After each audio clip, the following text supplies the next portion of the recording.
Enquanto a gente trabalha, passeia e se diverte, existem pessoas que literalmente não dormem para garantir a nossa segurança.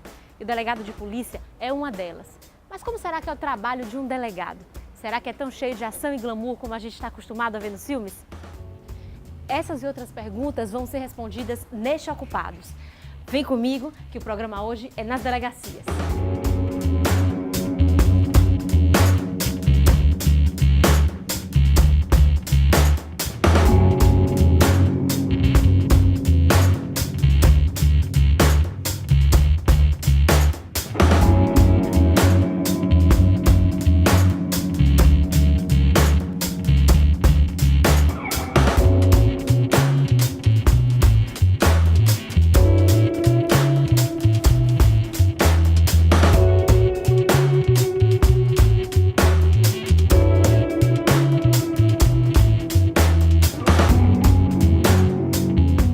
O que você acha que faz um delegado? O que eu acho que faz um delegado? O delegado faz a função dele, né? Que é prender os meliantes e manter a ordem na cidade.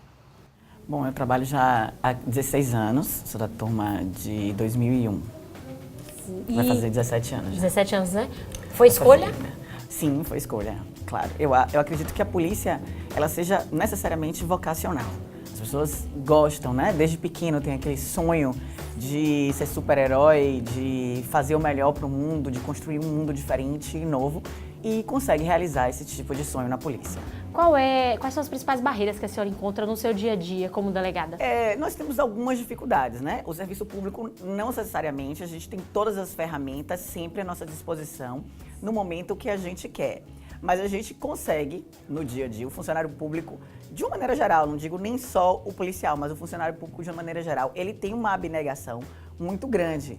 Então, as dificuldades que ele tem em relação ao orçamento, em relação à quantidade também de demanda, ele consegue suprir com essa força de vontade de fazer com que as coisas aconteçam. O delegado, né, ele tem uma formação, né, superior como advogado, se não me engano, e ele representa a lei no país para prender os marginais e companhia limitada, né? É só o que eu penso, porque eu não tenho ideia do que é que ele faz, assim, totalmente. Deve ter outras funções a qual eu não tenho conhecimento. O delegado de polícia, em suas unidades ou em departamentos, ou a missão que ele venha receber, a análise principal que ele faz são dos fatos que lhe são apresentados. A primeira análise ele vai identificar que aquele fato, né, que em tese constitui crime, ele tem que ter essa análise jurídica desse fato e a partir daí ele vai delinear os caminhos para aquela investigação criminal. Ou seja, ele começa junto com sua equipe a colher as provas necessárias, não só para apontar o autor do fato, mas também até às vezes para dizer que aquela pessoa indicada não praticou aquele delito.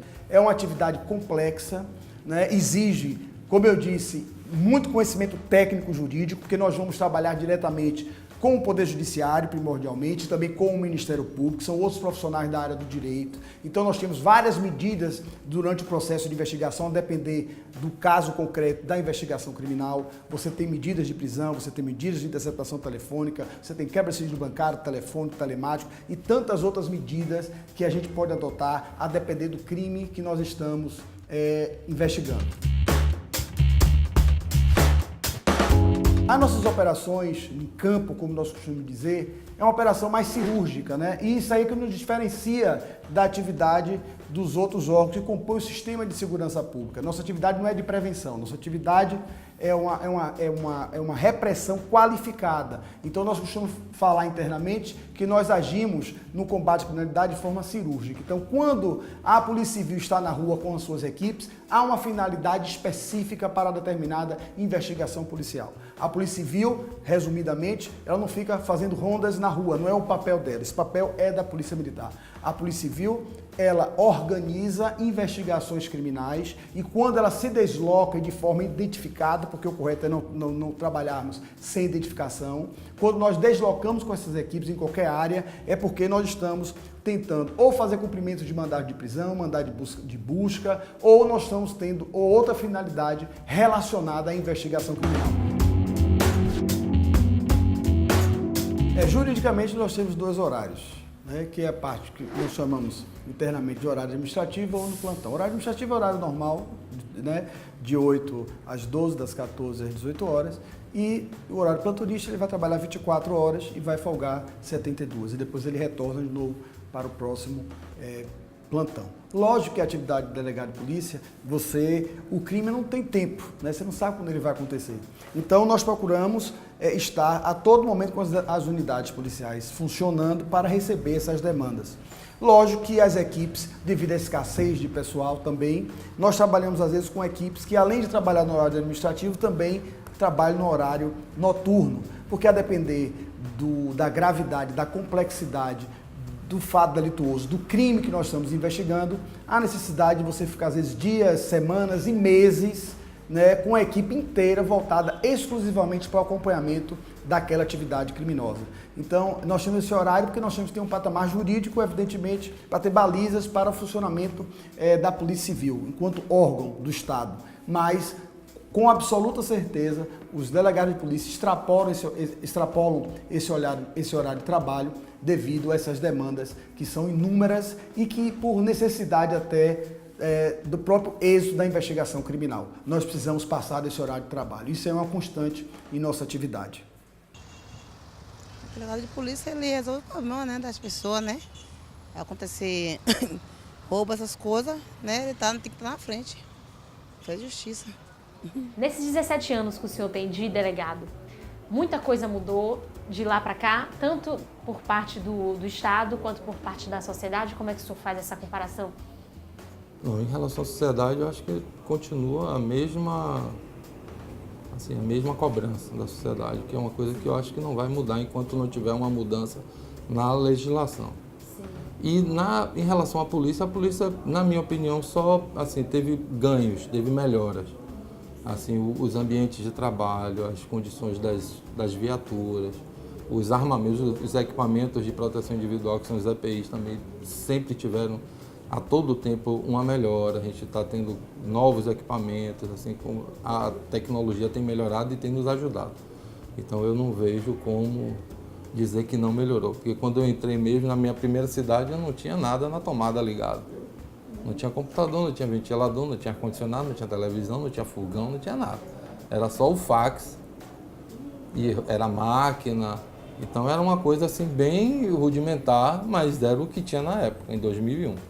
Então, de lá para cá, a delegacia melhorou muito. A senhora já sofreu preconceito por ser mulher e às vezes ter que liderar uma equipe de muitos homens? Não. Não, eu acho que também tudo é postura.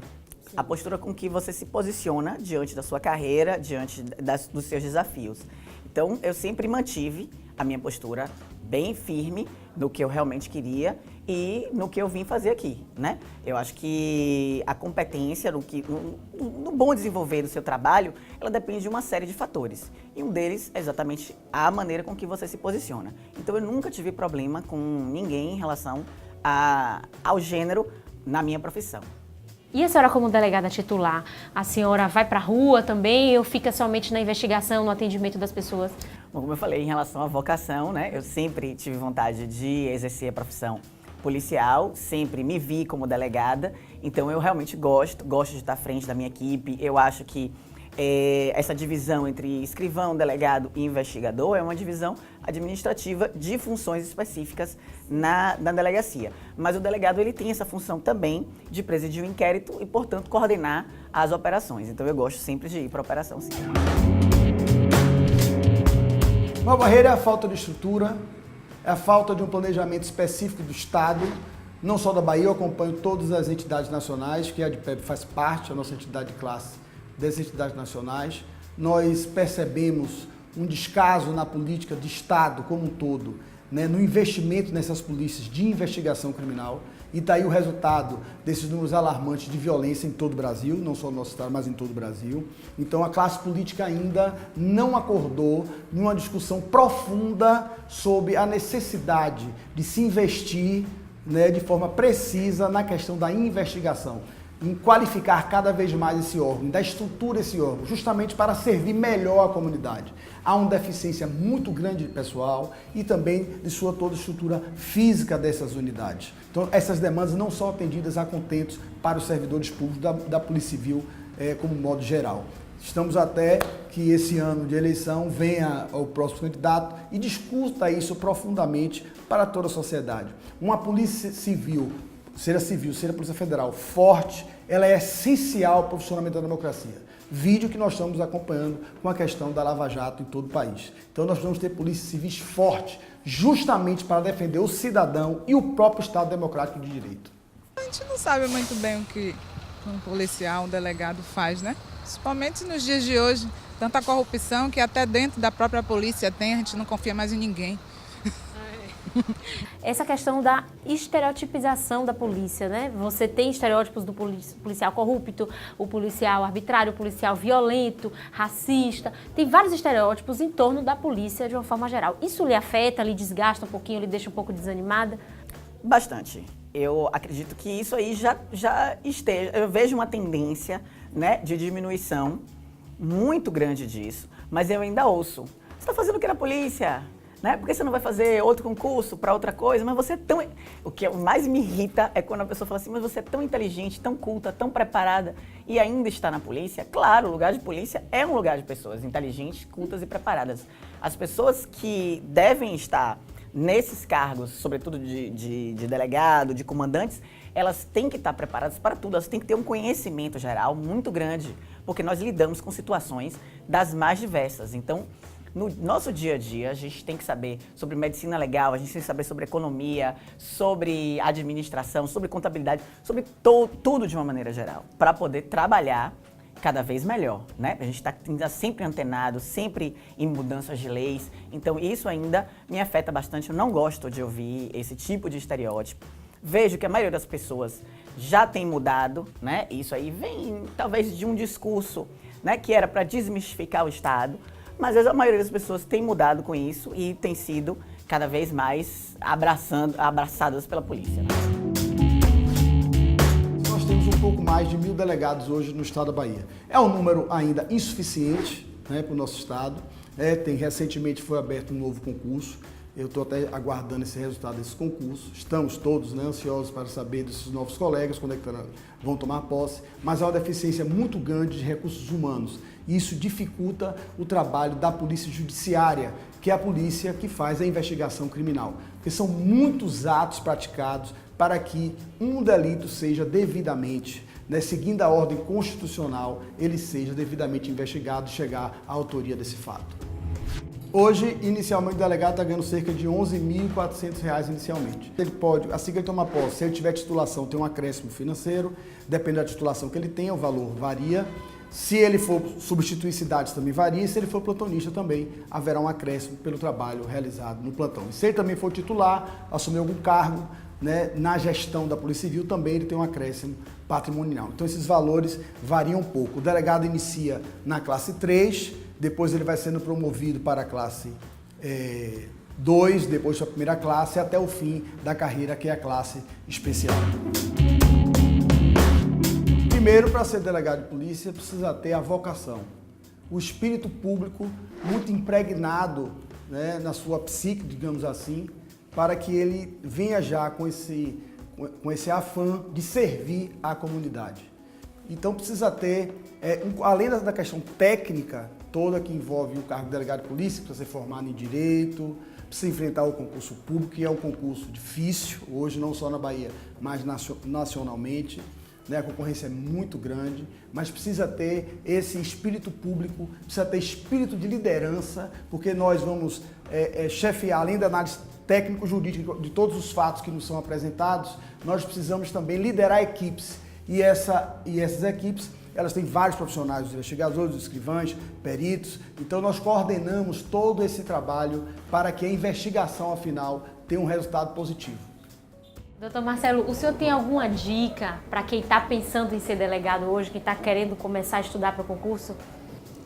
Para concurso não, acho que para ser polícia, sim, a pessoa tem que ter afinidade com a profissão, porque não é fácil.